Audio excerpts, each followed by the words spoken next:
Vous êtes directeur général d'une société anonyme. Vous êtes gérant d'une société à responsabilité limitée. Vous êtes le président d'une société par action simplifiée. Et vous êtes toujours demandé, mais finalement, lorsqu'on vous présente la déclaration statistique et fiscale, mais comment est calculé l'impôt sur les sociétés? En réalité, nous démarrons aujourd'hui une série de 5 vidéos sur l'impôt sur les sociétés. Au cours de ces 5 vidéos, nous allons décortiquer pour vous l'impôt sur les sociétés et ça n'aura plus de secret pour vous. Avant de démarrer notre vidéo, nous avons une surprise pour vous. Et la surprise, c'est le guide téléchargeable gratuitement. Il vous suffit de cliquer le lien en bas de cette vidéo. C'est un guide sur la création d'entreprise qui se lit très rapidement et comme je le dis, il est téléchargeable gratuitement et en dessous de la vidéo. Si vous aimez les vidéos que nous tournons, nous vous demandons de vous abonner et d'activer la cloche de notification pour ne rien rater de nos prochaines vidéos. Sur ce, c'est parti pour notre vidéo.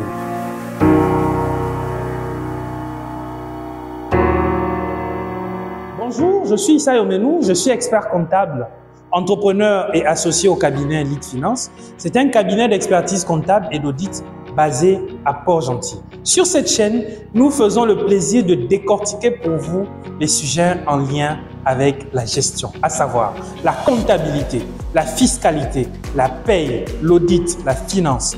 Tous ces sujets sont finalement traités pour participer modestement à votre réussite entrepreneuriale. Comme je l'annonçais en introduction de cette vidéo, nous démarrons une série de 5 vidéos sur l'impôt sur les sociétés. Et nous sommes rendus à notre première vidéo qui traitera des généralités en matière d'impôt sur les sociétés. Notre vidéo sera subdivisée en 3 parties. Une première partie, nous aborderons ce que c'est l'impôt sur les sociétés. Une deuxième partie où on verra finalement quelles sont les personnes et quelles sont les entités soumises à l'impôt sur les sociétés. Et dans la dernière partie, nous reviendrons sur les notions de territorialité.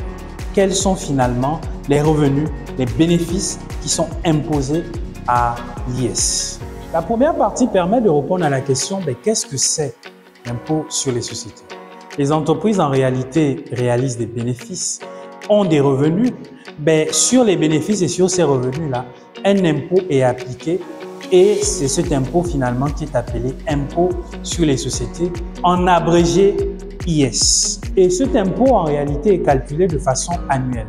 C'est-à-dire qu'on va le déterminer sur un exercice complet, c'est-à-dire du 1er janvier au 31 décembre, les bénéfices que vous avez réalisés ou les revenus qui ont été réalisés selon les cas, on va appliquer un taux qui permettra de déterminer un impôt sur les sociétés. Pour une entreprise nouvelle, en réalité, le premier exercice peut être différent de 12 mois. Si par exemple, l'entreprise a été créée au cours du premier semestre, c'est-à-dire entre le 1er janvier et le 30 juin, donc on pourra avoir un exercice de moins de 12 mois qui sera compris entre 11 et 7 mois. Alors que si l'entreprise a été créée au cours du second semestre, en réalité, le maximum pour un exercice, c'est 18 mois. Ça veut dire qu'on peut avoir un premier exercice inférieur à 12 mois lorsqu'on a été créé au cours du premier semestre. Et lorsqu'on est créé au cours du second semestre, il faudrait que le premier exercice ne soit pas plus de 18 mois. Dans ces cas-là, en réalité, il faudra également adapter le calcul de l'impôt sur les sociétés. La deuxième partie permet de répondre à la question « Quelles sont les personnes et les entités soumises à l'impôt sur les sociétés » (IS). Nous avons des sociétés soumises de façon obligatoire. Nous avons des sociétés soumises en raison de leur activité.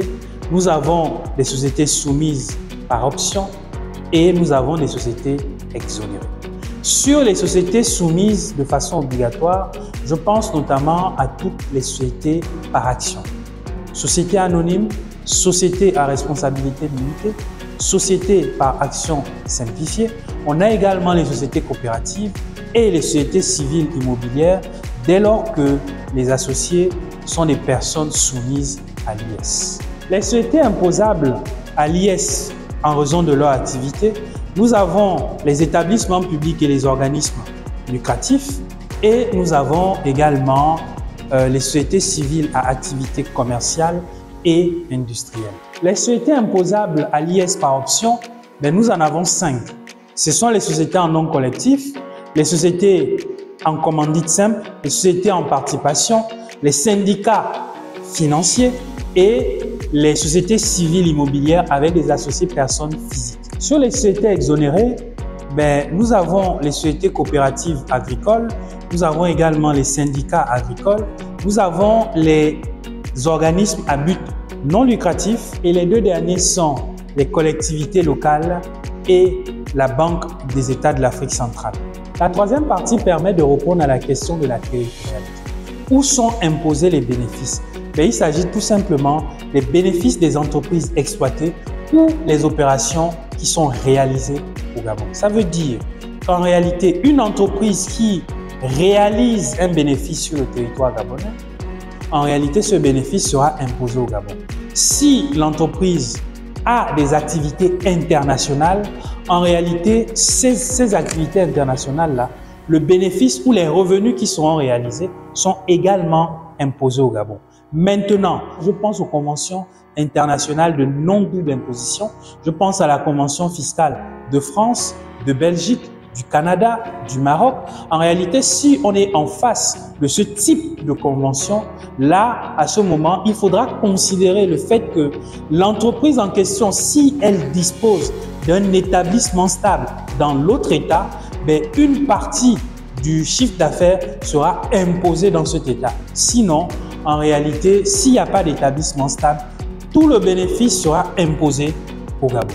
Voilà, nous sommes arrivés à la fin de cette première vidéo sur l'IS, l'impôt sur les sociétés. Si vous avez aimé la vidéo, nous vous demandons de faire 3 choses. Likez la vidéo, commentez la vidéo et surtout partagez la vidéo autour de vous.